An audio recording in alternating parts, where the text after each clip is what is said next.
So ito yung ipapadala po natin sa Davao. Repeat buyer kay Sir Limuel Gamboa. Saka yan yung babae oh. RTL RTV. Yan, napakaganda yung lalaki na yan. Saka yan oh. Nakabili niya sa akin ng basila nung una 3, ngayon nagdagdag siya. Ayan oh. Yan yung RTL RTV na mga basila native chicken. So yan. So, si Sir Limuel Gamboa pwede na magsimula ng purebred na mga basilan native chicken. Kasi nakabili na siya sa akin ng RTL na 3 ngayon. May ano na, magamit na siya na lalaki ano. Pwede na isampa sa kanyang mga nabili. So yan po ang pure basilan. Yan o. Pure basilan yan. Okay, so sulod boy. Kaya rin mo ikaw isa? Kaya. Yan o, sobrang laki. Basilan. Hindi na lugi ang nakabili nito.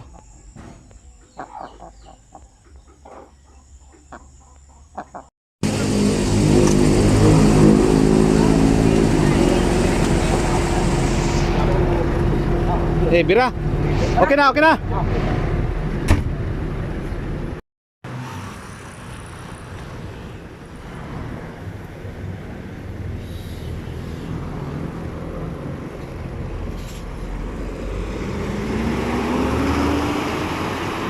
A few moments later.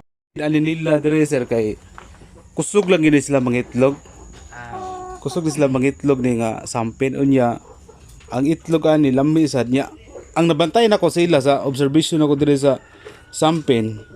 So sa ako alam dire nga purebred nga sampin na murkuan gini sa sir kana bitaw in the first 3 months. Paspas gyud ang tubo. Maabot gyud siya mga 1 kilo gyud. 1 and 1 part na. Pag ang diferensya po niya, pag abot na po siya og mga lapas na po 3 mga 4 months, mugsugod na po siya kahinay ang tubos. Burag naka-design na daan sa mga farmers ba nga in 3 months dispose na nimo inana oh. Lami kayo karne sa na itakaan ako dia. Slingan paihaw na sa lamia kay sa sabaw lagi. So ito pangalawa, ano tayo ng sampin. Yung iba na kulay, yung hindi itim, di yan sampin. Hinalo ko lang dyan kasi short tayo sa kulungan. So may bibili sa atin ng 1 month old at saka 2 months old. Pero ito dito 2 months old doon sa kabila na kulungan. May 2 months old doon na lalaki. Yun yung ibibinta natin sa kanya. Pero yung bilhin niya is 1 month old na mga sampin native chicken. Okay. So yan. Dalawa yung buyer natin ngayong araw. Na 1 month old. Babae. Oh, yung ipadala natin, yung maganda talaga, yung maganda na sampin, 1 month old.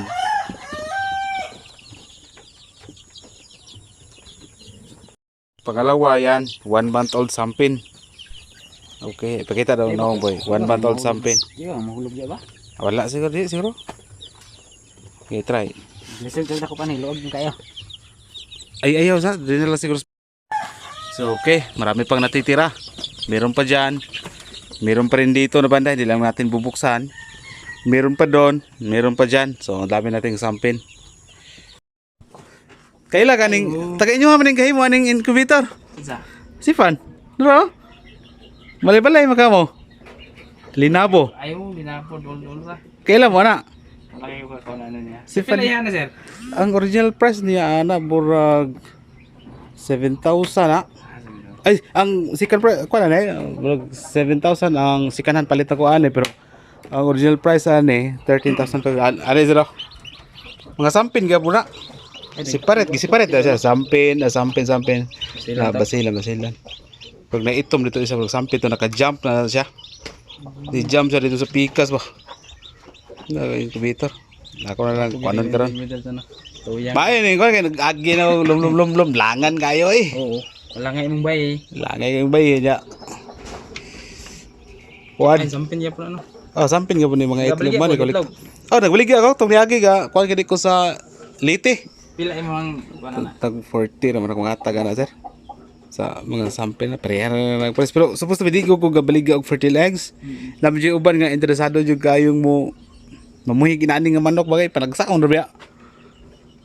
Sa mga kadaggan kay dito mo ginigikan. Pero kanang ribukid nun. Kagayan. Wala na gid kayo. Project ko lagi kay. Ya, project ko to. Ga-project ka og Pato. pato imon. Mahalin nun ba ang pato karon? Kung ako lagi mas Na kay mamalit na sir, buyer. Tinganan. Testing pa Kini. Kaya kung ana mo ko ginakontak nga mga restaurant. sa mga native ana. Amayo sir. Kaya kung nanay yata nga market anay kung pala tong pato. Kanina na say ga kuan ako ani nga murag mo grower siya ba. Nga kuan niya piso padako niya. Grower siya siya. Grower siya. Oh. Pero depende ko sa kuha kay say murag di mo ko ganahan ko i hurot-hurotanan og baligya kay murag mingawa kay atong manokan og wala hurot-hurot. Pero anyway, dagkan kay halos hurot-hurot na pud ako adri kaluoy sa Ginoo pod. Ako ang mga manok dire. Sila ga kuan po ko sa itong itong pato. Oh, Nga po kita. dire na to sir. Wala na dayon tong kuan. Usa man imong klase sa pato incubate gyud po nimo. Kuan to kining pure pato dan yung pangita ko og sito ko ni. Pekin. Usa man pikindak. Na ko pekin ba. Usa man sir ka lami man karne na. Lami man tong karne sa pekin pod. Pero pato lami yapon pero ang apan sa pato Usa man tong gihimo nga balot pod di tumao. ang ginabalot magyapon na itlog sa pekin. Pero sa itik mo na ang kasagara. Sa itik sa gara. I-incubate gyapon na nila. Pagabot 18 days mo na ilang ibiligi ana 80 21. Muna niya kaon na to murag nanay ulo. Diba? Ang kasagara ganan is 16 pero kita nga mga onay karaan. Kitong nagkulay piso. Pero kung hayag-hayag di na siguro tapasalig kaon og 18 ay. Ay na paglapas sa 18 murag pait na mo siguro sa. Pahit na kay na. Pero kung mangit-ngitan niya mabugubog ka tulon pud biya. Sa gulan gyud mo chililas ang po. Yawat eh. Kita na. Pila mo ka oras biyahe dito? Sige, daghang salamat.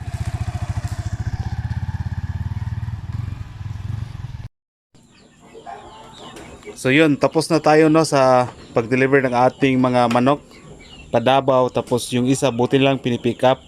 So bali ngayong araw, dalawa yung ating buyer. So pagbalik ko dito, ayan, meron naman tayong bago na mga hats na mga sisiw. So yan, pwede na natin kunin yan. Yan o, ang dami. Hindi ko pa alam ilan yan. Pero ilipat na natin yan. Ako. So halos araw-araw meron tayong customer dito, yung buyer ng ating mga manok. Ngayon lang yung nagkakataon na dalawa yung buyer na sabay-sabay. Sobrang busy natin ngayong araw. So ito, kunin na natin itong mga bagong mga hats na sampin at saka mga ano ito, mga basilan yan. Okay, so yung binili kanina sampin yon at saka basilan. So tama-tama, meron tayong bagong hats, sampin at saka basilan din. So may na out, meron ting nabalik. Okay.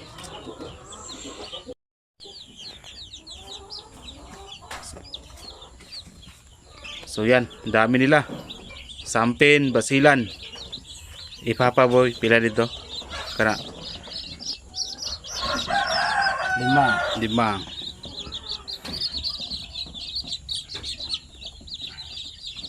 Sampo. Ya, mas Tagalog na kakaroon na. 15.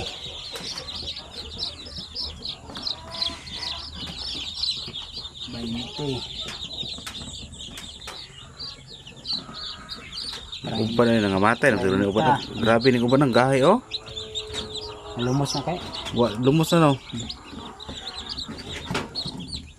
35. Pero patay naman ito na siguro. 37. 30 City no. Grabe kadaghan. So yan na po yung bagong hats. Ganito lang po yung pag-brood ng ating mga sisiw no. Napakasimple lang. Yan. May takip na karton para hindi sila mahanginan. Kumbaga sa Bisaya, kanang pinobre lang kayo ba nga pag-brood sa atong mga sisiw ba. Pero pinaka-importante, mabuhi ra sila, mabuhi ra.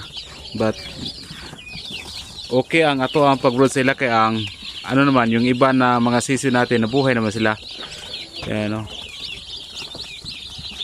Nagtagalog Bisaya na tanay sagol.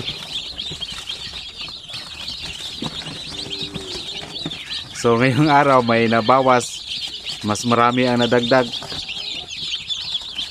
Ayan.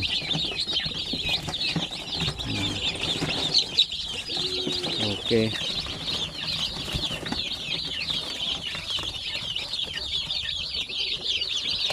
Kumakain na pala sila, oh. Tatrapuan na mo, boy? Ito pa, nandito pa iba yung mga makukulit. Dito mayroong 22. Sa incubator na rin to galing ng mga sisiw na ito. Yan, oh. May 22 dito. Baka bukas mabawasan to kasi baka mag-ship tayo bukas sa Dipulog. 36 yung kanyang order. Dami.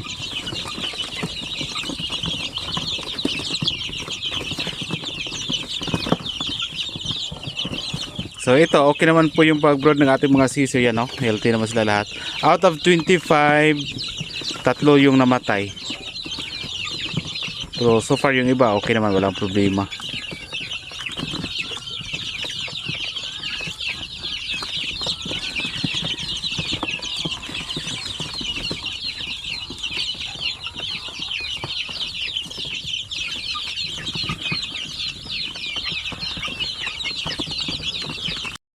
So ito isa pa to, oh. Galing to sa incubator.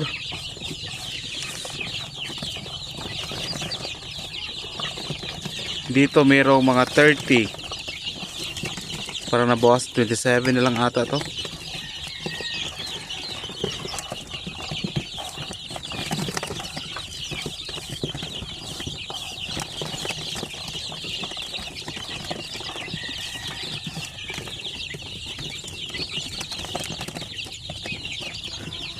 So every week, no, tulad ngayon may mga bagong hatch talaga tayo. Ngayon 37, pinakamarami.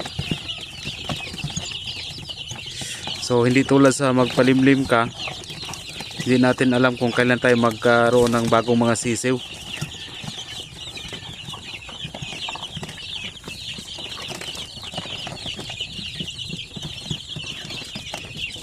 Maganda din to kasi every week pwede na tayong linggo-linggo meron tayong bagong, pwede tayo makapagbenta every week. Pero this week yung pinaka busy natin, simula Monday hanggang ngayon Sunday. Daming buyer. Bukas meron pa rin, I think Cebu at saka Dipolog City, Sampin at saka Basilan.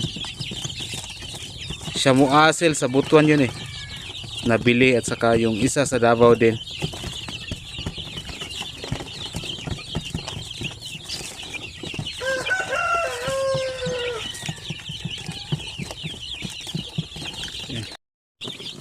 Nakalimutan, muntik hindi na mapakain,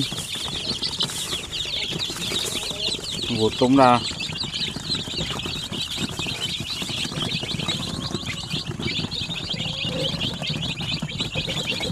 Muntik hindi ko sila mapakain, gutom na sila. Lagsi kay dire boy ba? Ha? Karena kato may katulo dito at may dugong ito. Problema silang ito. So dili to sila tanan pod. Burag isa ra gid ato, no? Nakabantay ka?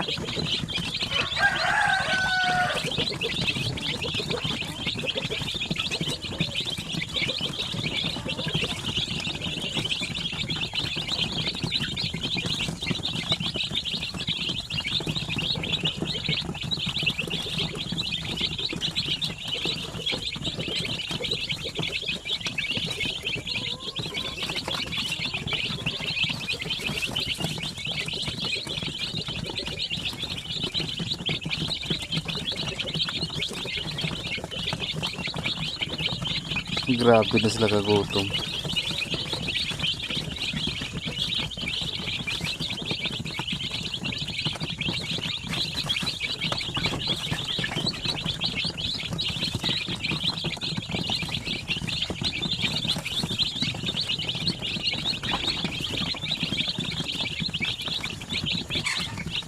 So, yun nga no, meaning kung consistent na may sisiw tayo linggo-linggo, so, linggo-linggo pwede rin tayo mag-dispose ng ating mga ating mga sisiw, ng ating mga manok. Yan no.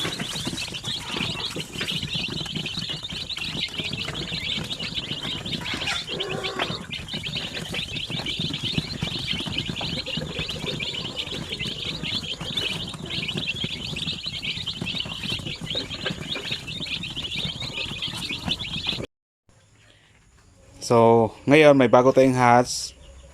At ngayong araw din, meron tayong bagong load sa ating incubator, yung pinaka last na tray. So, ang next mapipisa, yung pangalawa dito, yan na din yung mapipisa. So, nirecord natin kasi dito para hindi natin makalimutan kung kailan natin ilipat sa hatcher. Okay, yung hatcher kinukuha ko muna once may magkaroon na po ng 18 days, tsaka ko na nilagay dyan. Okay, yan din po yung tubig. Automatic incubator yung ating ginagamit. Okay.